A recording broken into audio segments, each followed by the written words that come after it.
Lesson 9, Warning Alarms. In this chapter, we'll discuss about configuring various warning alarms provided in Busy. Warning alarms are basically alarms or warnings raised at the time of any unpleasant entry. Using warning alarms, you can safeguard your data against misuse. For example, you can raise warnings whenever the stock is going negative or whenever the cash is going negative. So all these warnings or messages you can get when as per your requirement. For configuring warning alarm, we'll go to Administration Configuration Warning Alarms option. Here on the left hand side, you can see lots of warnings are appearing, and on the right hand side there are three options: no action, warning only, and don't allow.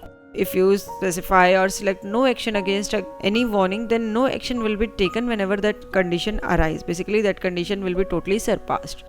If you select warning only option, then a warning will be raised on the occurrence of such condition, and it's up to you that you want to proceed further or you want to make any modifications in the entry.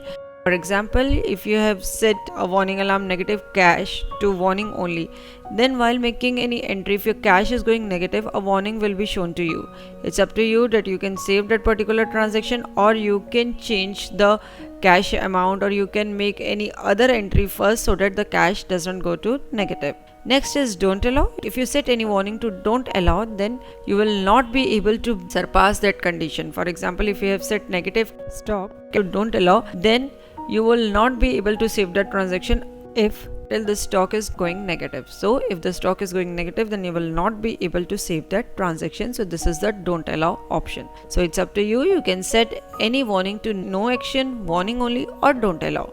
First of all, the warning given is for negative cash, which we have already discussed. Next is negative stock. You can set it to no action, warning only, or don't allow. That is, whenever the stock is going negative, a warning will be shown to you. We are setting this option to don't allow. Next is minimum level, reorder level, and maximum level. These three options belongs to item's critical level. That is, a warning will be raised whenever the item stock is reaching its minimum level, reorder level, or maximum level. Next option is minimum sale price. Very important. This option is used to raise a warning whenever you are making any entry sale transaction below its minimum sale price. That is, you have specified a particular sale price for an item, and if you are selling that item below that minimum selling price, then a warning will be shown to you. In front of this option, another option is provided: treat purchase price as MSP. That is, if you want to treat purchase price as your minimum selling price itself, then you can enable this option. On enabling this option, basically your purchase price will be treated as your minimum sale price. Next option is sale price greater than MRP. That is, in any case, if you are specifying a sale price greater than the MRP of the item, then a warning will be raised. So we are setting this option to don't allow. That is, we don't want to allow any such entry where selling price is greater than MRP. Next options are tax invoice to or from a party without TRN and retail invoice to or from a party with TRN. That is, a warning should be raised whenever you are entering a tax invoice to a party whose TRN number is not mentioned, or you are entering a retail transaction for a party which is having a TRN. Next option is due bills of party while invoicing. That is, while making any transaction, whatever the due bills of the party, a message will be shown to you at the time of data entry. If you set it to don't allow, then you will not be able to make a transaction unless and until the party clears its previous dues. Next is invalid tax rate in vouchers. That is, you are specifying a invalid tax rate for the item, then a warning will be shown. For example, an item is taxable at 5% and you are entering it as an exempt item, then a warning will be shown to you. Next option is transaction greater than a specified amount without party PAN. That is, party's PAN number is not specified and you are making a transaction to that party more than the amount you have specified. If you set this option to warning only and don't allow, then you will need to specify the amount. That is, the amount which will be treated as the threshold limit. That is, if you make any entry to a party whose PAN number is not specified greater than the amount you have specified here, a warning will be shown to you. Transaction greater than a specified amount with cash in one day. That is, you are making cash transactions in one day above the specified amount. Again, on setting this option to warning only or don't allow, you need to specify the amount, and whenever that amount will be passed, a warning will be shown to you. Warning for negative cash at the time of startup. That is, if the cash is going negative, a warning will be shown to you at the time of company login. Warning for backdate entry in automatic voucher numbering. That is, you have set the voucher numbering to automatic and you are making any backdate entry, then a message will be shown to you. Warning for difference in opening closing trial. And last option is treat don't allow as warning only for super user.